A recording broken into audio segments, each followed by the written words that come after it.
Hello everyone, welcome to Edutap. तो आज के जैप फाउंडेशन सीरीज में जो हम टॉपिक डिस्कस करने वाले हैं वो है कार्ड टोकनाइजेशन।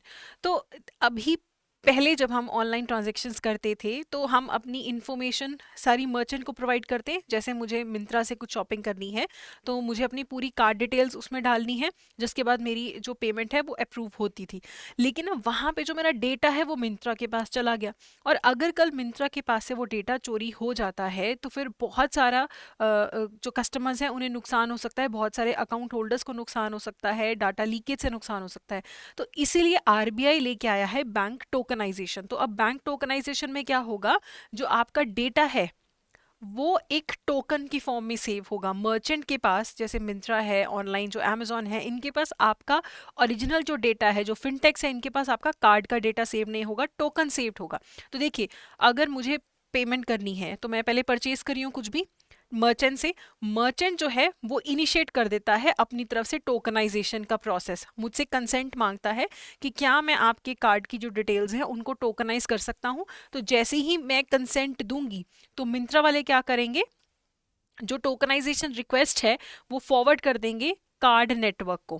कार्ड नेटवर्क जो है अब एक टोकन क्रिएट कर देगा as a proxy for the card details. तो कार्ड डिटेल्स की जगह अब एक टोकन क्रिएट हो जाएगा, ठीक है। और ये टोकन फिर वो किसको भेज देगा, मर्चेंट को वापस, के देखो अब जो कार्ड डिटेल्स थी उसके बदले में अब ये टोकन तुम्हें रिसीव हो चुका है। तो जब भी अब मैं शॉपिंग करूंगी ऑनलाइन उस पर्टिकुलर वेबसाइट से तो फिर वो मेरा टोकन ही यूज होगा पेमेंट के लिए। मैं सीवीवी ओटीपी के थ्रू अपनी ट्रांजेक्शन जो है वो अप्रूव करूंगी। एंड ये जो मेरा टोकन है ना जो क्रिएट हुआ है, ये एक सिंगल मर्चेंट के लिए क्रिएट हुआ है। तो एक मर्चेंट के लिए एक अलग से टोकन क्रिएट होता है, अमेजोन के लिए अलग टोकन क्रिएट होगा, नायका के लिए अलग टोकन क्रिएट होगा, ठीक है। क्रोमा की वेबसाइट पे करना है वहां पे अलग टोकन क्रिएट होगा। तो merchant saves this token for subsequent transaction. अब मिंत्रा जो है वो ये टोकन सेव करके रखेगा for making payment to a different merchant from a different card.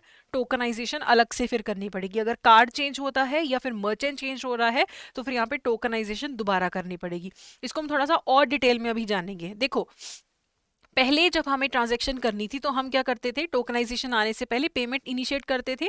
Card details जो है मैं मर्चेंट को देती थी, मर्चेंट जो है अपने बैंक को, जो मर्चेंट का बैंक है, एक्वायरिंग बैंक है, उसको सारी इन्फॉर्मेशन शेयर करता था।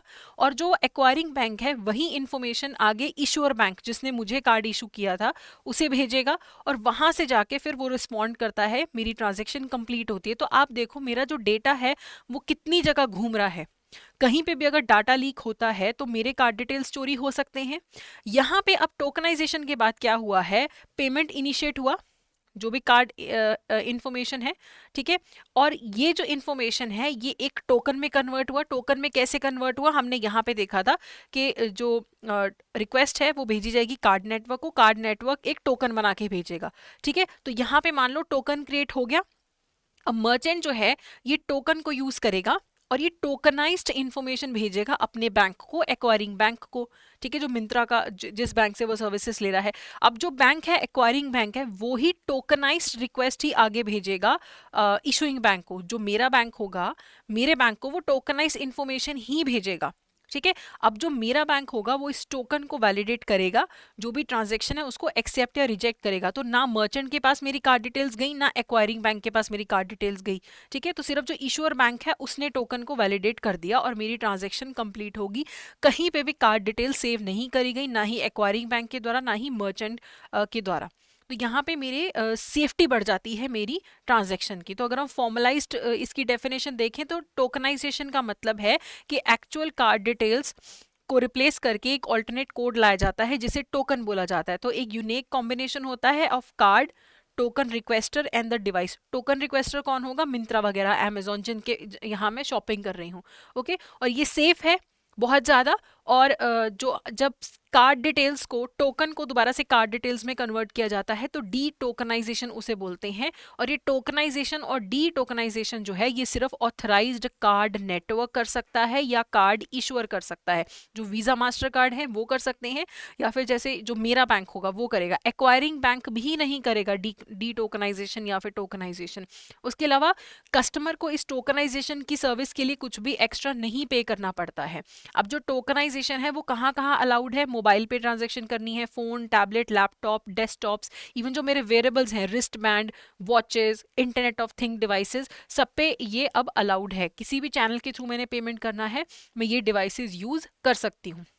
तो मेरा जो डेटा है वो कहीं पे भी सेव नहीं होगा, सेफ रहेगा। तो यहाँ पे स्टेक होल्डर्स कौन है? Merchant, merchant acquirer, token service provider जो होगा, टोकन सर्विस प्रोवाइडर कौन है मेरा? कार्ड या पेमेंट नेटवर्क जो होगा, या जो कार्ड इश्यूअर होगा, फिर एक टोकन रिक्वेस्टर होगा, फिर उसके बाद इश्यूअर एंड कस्टमर। तो ये मल्टीपल पार्टीज इन्वॉल्व हैं, आगे पीछे होती रहती हैं पार्टी जो इन्वॉल्व हैं।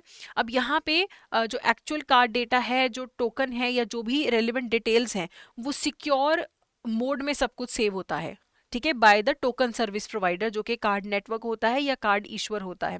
अब टोकन जो रिक्वेस्टर है, जो मिंत्रा वगैरह है, वो जो मेरा पैन है, यानी कि जो मेरा प्राइमरी अकाउंट नंबर है, उसे कभी भी सेव नहीं करेंगे, ना मेरा कार्ड नंबर, ना मेरी कोई भी डिटेल अपने पास सेव नहीं करेंगे।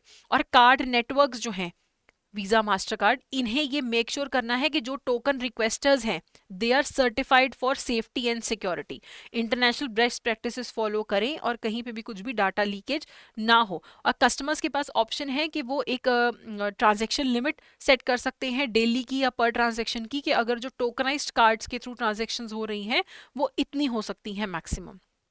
ओके तो अभी हम इसके एमसीक्यूज करेंगे। उससे पहले I would like to inform you that we have started a master course for your JAIIB 2024 examination. तो यहाँ पे आपको रिकॉर्डिंग्स मिलेंगी, आपको चैप्टर वाइज क्विज मिलेंगे, फुल लेंथ टेस्ट भी मिलेंगे, और आपको कोई डाउट हो तो आप डेडिकेटेड डिस्कशन फोरम पे भी डाउट्स पूछ सकते हैं, मेंटर्स को कॉल करके भी पूछ सकते हैं, ईमेल सपोर्ट के थ्रू भी पूछ सकते हैं। ओके तो अभी आप जैब 75 कोड यूज करके 75% ऑफ भी अवेल कर सकते हैं। अब क्वेश्चन देखते हैं। So, which of the following statements about card tokenization is true? Tokenisation involves storing card details directly on the merchant servers. तो ये हमने डिस्कस कर लिया, मर्चेंट के पास कोई डेटा सेव नहीं होता है, उसके पास सिर्फ टोकन नंबर जाता है।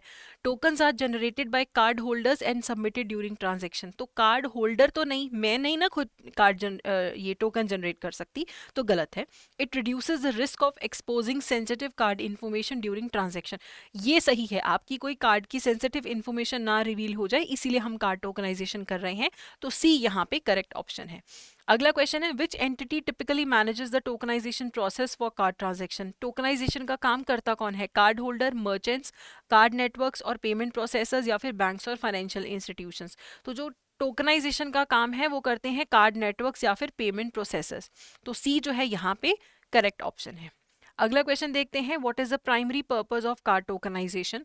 To convert physical cards into digital tokens, to enhance security by replacing sensitive card information with a unique identifier, to increase transaction speed at the point of sale terminals, या फिर to track user spending habits. तो यहाँ पे हम इसलिए करते हैं, mainly card tokenization इसलिए करते हैं कि आपकी सेंसिटिव कार्ड इंफॉर्मेशन जो है वो छुप जाए और उसकी जगह आ जाए यूनिक आइडेंटिफायर नंबर। तो बी जो है यहाँ पे करेक्ट ऑप्शन है। तो ये था हमारा आज का सेशन। अगर आपको ये सेशन यूजफुल लगा है तो please go ahead and subscribe to our YouTube channel. So that's it for today. Thank you so much.